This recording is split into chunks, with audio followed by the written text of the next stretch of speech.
ইউনূসকেই ঘুরে ফিরে যারা আছে এদেরকেই করতে হবে, কারণ তারা তো অলরেডি বিপদে পড়ে গেছে। বিপদ বলতে আমি বলছি তারা আপনার এমন একটা অপরাধ করে ফেলেছে যেটার শাস্তি হলো মৃত্যুদণ্ড। এইটা তো একটা বড়, আপনি কিন্তু ইউনূসের নতুন করে আর পরিচয় পাওয়ার কিছু নাই, অর্থাৎ ইউনূস যে কি জিনিস সেটা আমরা জানি, এবং ইউনূস প্রতি পদক্ষেপে সেটার আপনার সে প্রমাণ দিচ্ছে।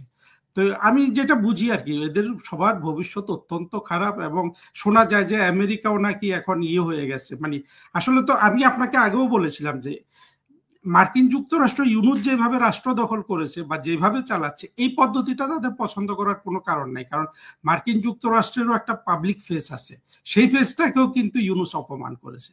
সুতরাং আপনি কসমেটিক কিছু দেখানোর জন্য হলেও মার্কিন যুক্তরাষ্ট্রকে অন্তত ধমক টমক দিতে হচ্ছে ইউনূস বাহিনীকে, সেটা মোটামুটি নিশ্চিত করে বলা যায়। কিন্তু এরই মধ্যে আমরা শুনি যে আমেরিকার সঙ্গে যেই বাণিজ্য চুক্তিটা, একটা তো চুক্তি হয়েছে, রাইট?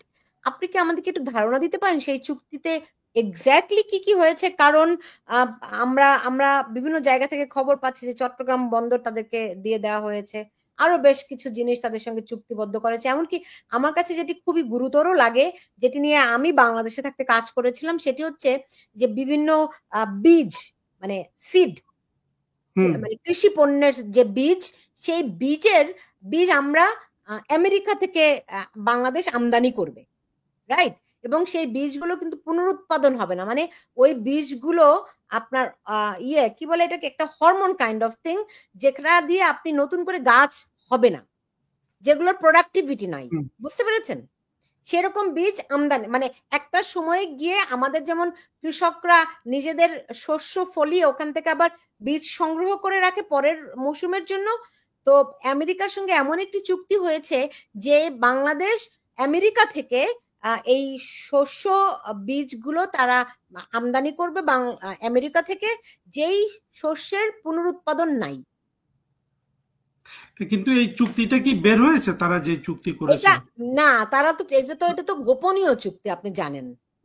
একটা ছিল এর গোপনীয় আগেও চুক্তি, কিন্তু দেখুন, আমি এই জন্য বলছি জিনিসটা, এর আগেও আমি তখন বাংলাদেশে ছিলাম, তখন আপনার এরকম একটা চুক্তির প্রস্তাব দেওয়া হয়েছিল বাংলাদেশকে, কিন্তু বাংলাদেশের সরকার সেটি, ওটা আওয়ামী লীগ সরকারের আমলে একদম প্রথম দিকে।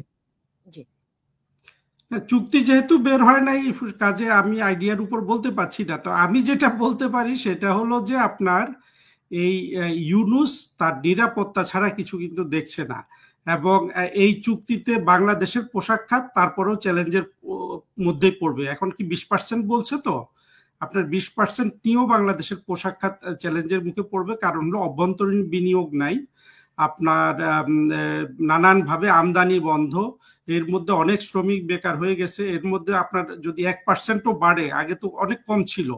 তো সেইটার থেকে এটা এটা এমন কিছু না। প্রথম কথা হলো যে ইউনূসের মতো যারা সরকার চালায় এদেরকে আপনার একমাত্র মার্কিন যুক্তরাষ্ট্র ওর সাথে একটা চুক্তি করেছে বা এক ধরনের দিছে, কারণ হলো এরা মার্কিন যুক্তরাষ্ট্রের হয়েই বাংলাদেশ দখল করে আছে।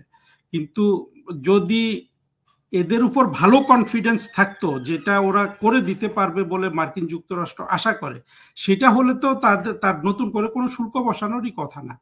কিন্তু বসিয়েছে, এর মানে হলো ইউনূস মার্কিন যুক্তরাষ্ট্রকেও খুশি রাখতে পারছে না, এবং যেভাবে বাংলাদেশের জঙ্গি উত্থান হয়েছে এইটা নিয়ে কোথাও না কোথাও মার্কিন যুক্তরাষ্ট্র আপনার আপনার এই দুশ্চিন্তার বিষয় আছে। কারণ হলো বাংলাদেশের এর আগেও কিন্তু অনেক জঙ্গি মার্কিন যুক্তরাষ্ট্রে পার হয়েছে।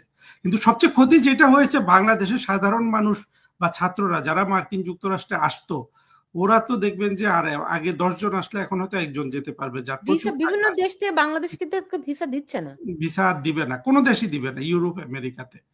ইউনূস যে কত ধরনের ক্ষতি বাংলাদেশের করলো এইটাই আমরা তো মানুষদের জানাতে পারছি না।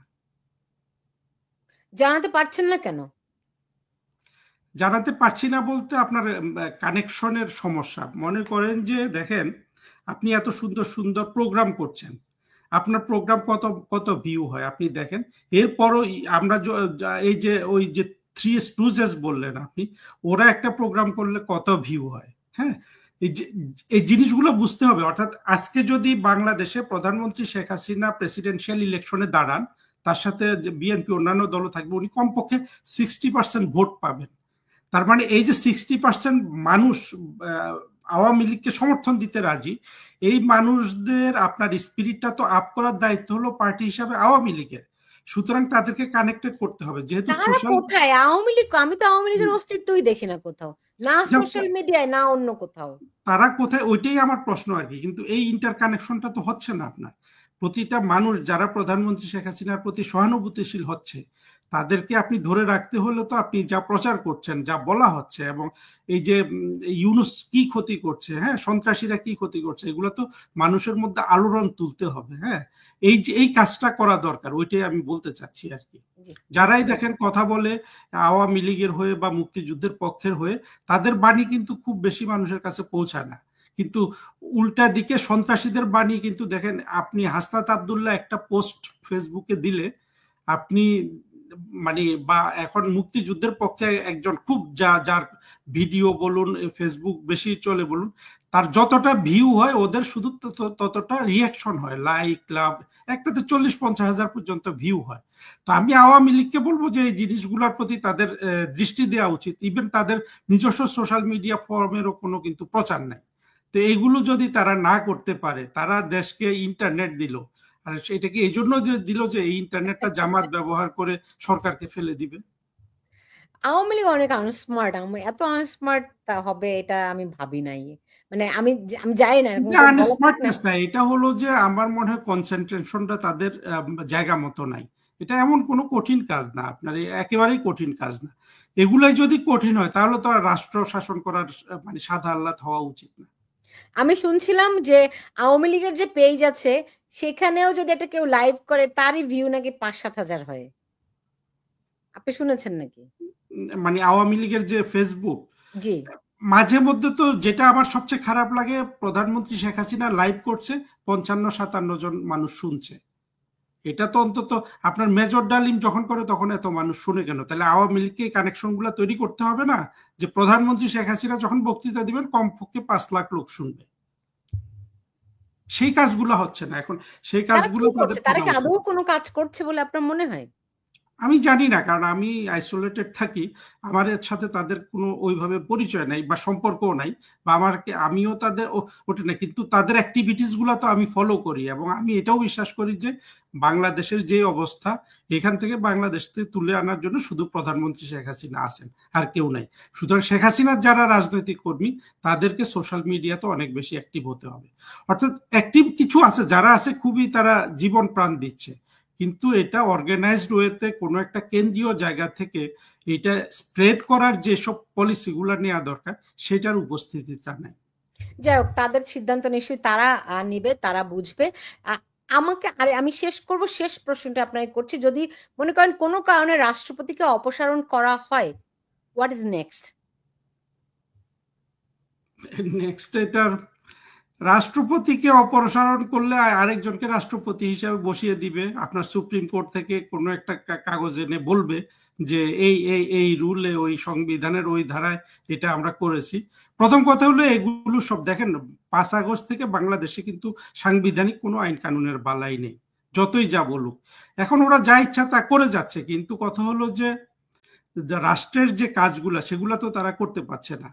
সুতরাং একজনকে, তবে আমার মনে হয় এটা এরা করবে না, কারণ হলো এতে ওরা কি মানে, একমাত্র ইউনুসকে বা খালেদা জিয়াকে যদি বসাতে পারে, বাট চুপ্পু জিনিস শাহাবুদ্দিন ওনাকে ওরা ফেলবে কেন? সে তো কিছু করছে না, সে তো আপনার চুপ মেরে বসে আছে। হুম। সে তো এক ধরনের গৃহবন্দী বা নজরবন্দী। হ্যাঁ, এখানে নেক্সট বলতে কিছু নাই, নেক্সট ওরা যাই করে, কিন্তু ইলেকশন এবং এগুলো বিএনপির এজেন্ডা, এবং ওদের মাথায় কি ঘুরছে ওটা আসলে আপনার করা মুশকিল, মানে প্রেডিক্ট করা মুশকিল। আর আমি সাধারণত অ্যাডভান্স কিছু প্রেডিক্ট করি না, যেটা আমার অ্যান্টেনায় ধরা পড়ে না, না, এবং আমরা ছবি। যেটা বুঝতে পারছি, মানে এনসিপি এবং অন্যান্য যে দলগুলো রয়েছে ছাত্রদের, তারা, ছাত্র মানে কি এই এই জঙ্গিদের আর কি, হুম, তারা তারা চায় না নির্বাচনটি হোক। তো এখন ডক্টর ইউনূস আমরা বুঝতে পারছি তিনি বিএনপির দিকে দারুণভাবে মানে ঘেঁষে গেছেন। তিনি জামাতের পক্ষ ত্যাগ করে বলা যেতে পারে বিএনপির দিকে চলে গেছেন।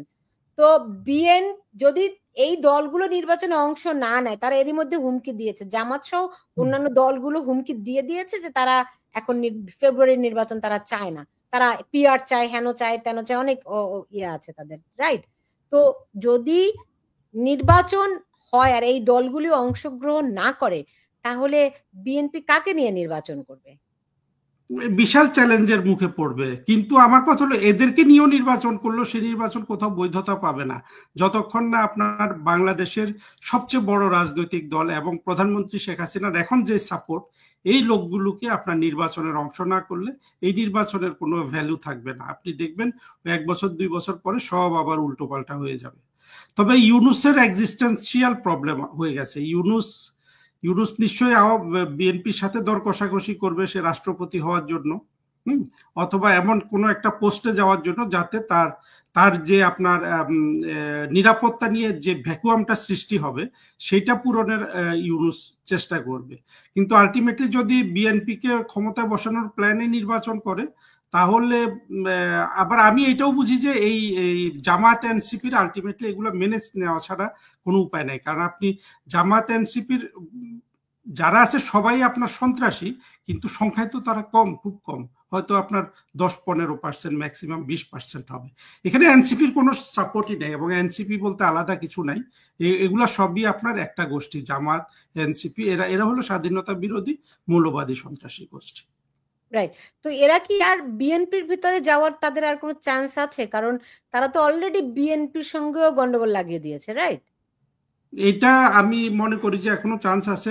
আলটিমেটলি হয়তো দেখা গেল বিএনপি এনসিপি কে আপনার তাদের সাথে একটা সিট বাটোয়ারা করলো, ওদের যেগুলা মূল সন্ত্রাসীগুলাকে হয়তো সংসদ সদস্য বানানোর জন্য বিএনপি আপনার যদি প্রতিজ্ঞা করে, তাহলে ওরা ওরা দেখবেন আবার ঠান্ডা হয়ে গেছে। এদের এখন মূল প্রবলেমটা হলো সার্ভাইভাল প্রবলেম। হ্যাঁ, এরা জানে যে এরা বেশি দিন বাঁচবে না। তো ওরা, একটা মানুষ যখন জানে যে আমি একটা অপরাধ করেছি যার শাস্তি মৃত্যুদণ্ড, সে সব ধরনের নিরাপত্তা বিধানের চেষ্টা করবে। এবং এনসিপির মূল সমস্যাটা হয়ে গেছে তাদের ভবিষ্যৎ নিরাপত্তা নিয়ে, এবং ইউনুসেরও সেটা, এবং ইউনুসের মন্ত্রিসভার বেশিরভাগ লোকেরও সেই প্রবলেমটা রয়ে গেছে। বুঝতে পেরেছি। তো এর থেকে পরিত্রাণ তারা কিভাবে করে পাবে? আছে কোনো পরিত্রাণের উপায়? না, পরিত্রাণ হলো সময় লিঙ্গার করা। আপনার মনে করেন যে এরা মৃত্যুদণ্ডের অপরাধ করে বসেছে, এই বিচারটা কবে হবে সেটা ওরা আপনার ট্রাই করবে যত পিছিয়ে দেয়া যায়। তার মধ্যে ইলেকশন ওদের একটা প্রজেক্ট, এক ধরনের গভর্নমেন্ট। প্রথম প্রজেক্ট তো এটাই যে ইলেকশন না হওয়া, দ্বিতীয় প্রজেক্ট ইলেকশন। কিন্তু আলটিমেটলি এগুলা করে বেশি দিন ওরা টিকতে পারবে না, এই জন্য যে বাংলাদেশের অর্থনীতি ধ্বংস হয়ে গেছে। এইটাই ইউনুসকে খেয়ে ফেলবে, ইউনুসের কর্মই ইউনুসকে খেয়ে ফেলবে, আর কিচ্ছু লাগবে না।